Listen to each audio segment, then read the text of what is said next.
Hello everyone, this is Jonathan Little, and I'm here today with the 70th episode of Weekly Poker Hand. And today I'm going to be going over two hands from the 2015 World Series of Poker main event final table. Whenever the World Series of Poker main event is shown on ESPN with hole cards, it is a very good learning opportunity. And if you are trying to get better at poker, I definitely suggest you watch it and try to learn from the players at the table. Or, from this episode, we're going to learn things not to do at the table. So, looking around this table, I believe the player in the small blind had just busted, but I had to put it in there for the replayer.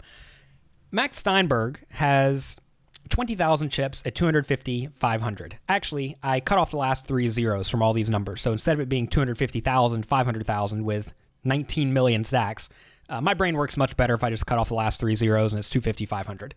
So that's how I suggest you do it if you have a brain like mine. So looking around this table, Steinberg has 40 big blinds, which is a nice stack.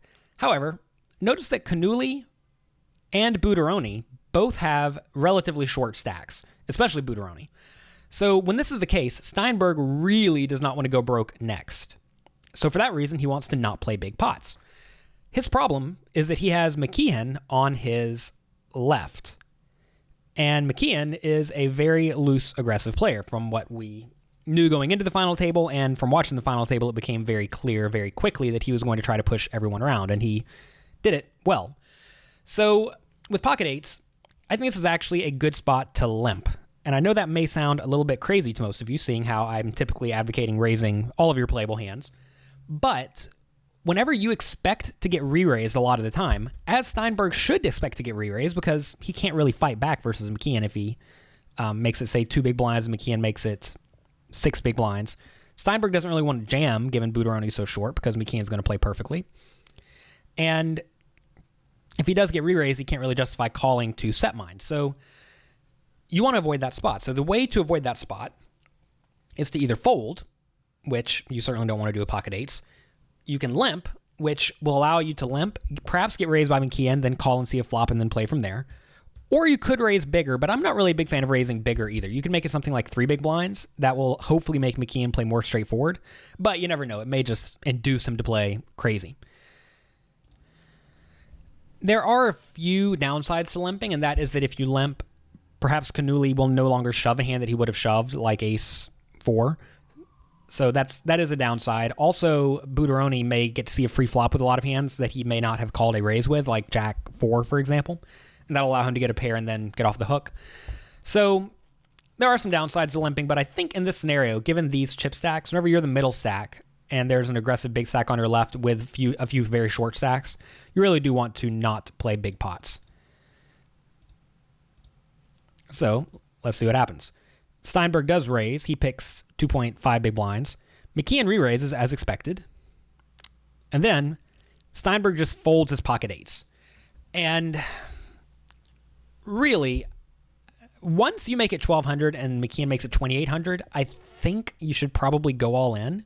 I know that may sound a little bit crazy, but I don't think you have many other good options, and that is what limping will allow you to avoid this really nasty spot. And if you can see these spots coming before they happen, it's going to work out really well for you. I actually talked about this situation a lot in my final table chapter of excelling and no limit hold'em.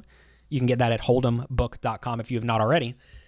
And I discussed what you should be doing when you are the middle stack. And the answer is not raising and then folding with good hands.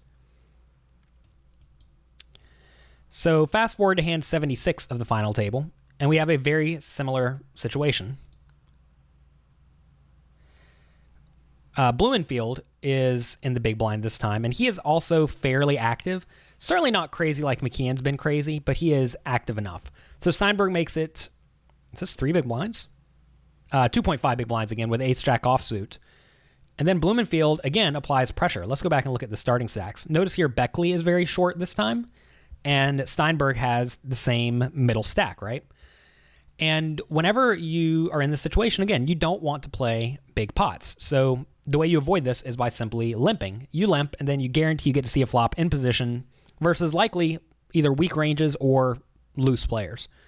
So this is a spot where I think that Steinberg should be limping. Even with a hand as strong as ace-jack, it's not good enough to get it all in.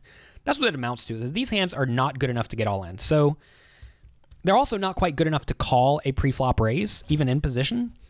I think I would probably call on the spot if I happen to raise it, because ace jack is great. I mean, kind of like pocket eights is great. This is an even better situation because you're in position against a loose player from the blinds, whereas earlier you were raising from kind of middle position with pocket eights versus a button raiser who is crazy, but still a spot where I think your hand is too good to fold. But this is another example of a situation where if you limp, maybe Blumenfield raises his ace 4 to 2,400, probably 2.4 million in the actual game, and you can then call and take a flop. And that's perfectly fine. There's nothing wrong with seeing a flop in position with a hand like this. It's often going to be somewhat disguised. So I think this is an adjustment that Steinberg should have seen coming given his seat at the table.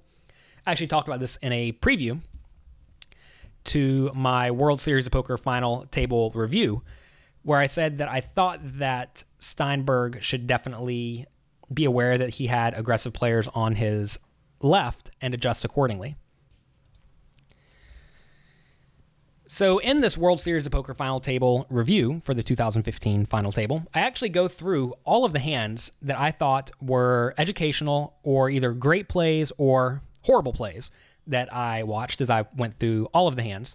And the webinar series, which you can get at jonathanlittlepoker.com/WSOP Final Table 2015, is going to be me going through hands like this and pointing out things that players should have been doing to better take advantage of their opponents. And there were a lot of situations where I think players made fairly large errors, a lot of them having to do with just not understanding payout implications and individual chip model situations. And I'm going to be using a few analytical tools to show you how these players should be adjusting to the varying payout structures.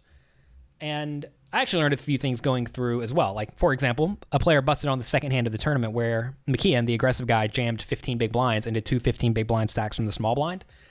And the small blind called with king-queen. And I actually thought that was a fairly close spot. But looking back at it and the payouts, which is a very important consideration, the king-queen's actually a fairly easy call. But had the payout structure been different, it could have actually been a fairly easy fold. So whenever these players do have a break in between the final table and day 7 or whatever, they really should be studying up on this stuff. And I imagine most of them did if they were trying to maximize their expectation at the final table of the main event, which hopefully they were, because they have one shot at this and they better get it right. So anyway, if you want to see all of the hands that I go through for this final table, there are a lot of them. Go to jonathanlittlepoker.com/WSOP Final Table 2015. That's all lowercase, 2015. And check it out. Let me know what you think. And I will be back next week.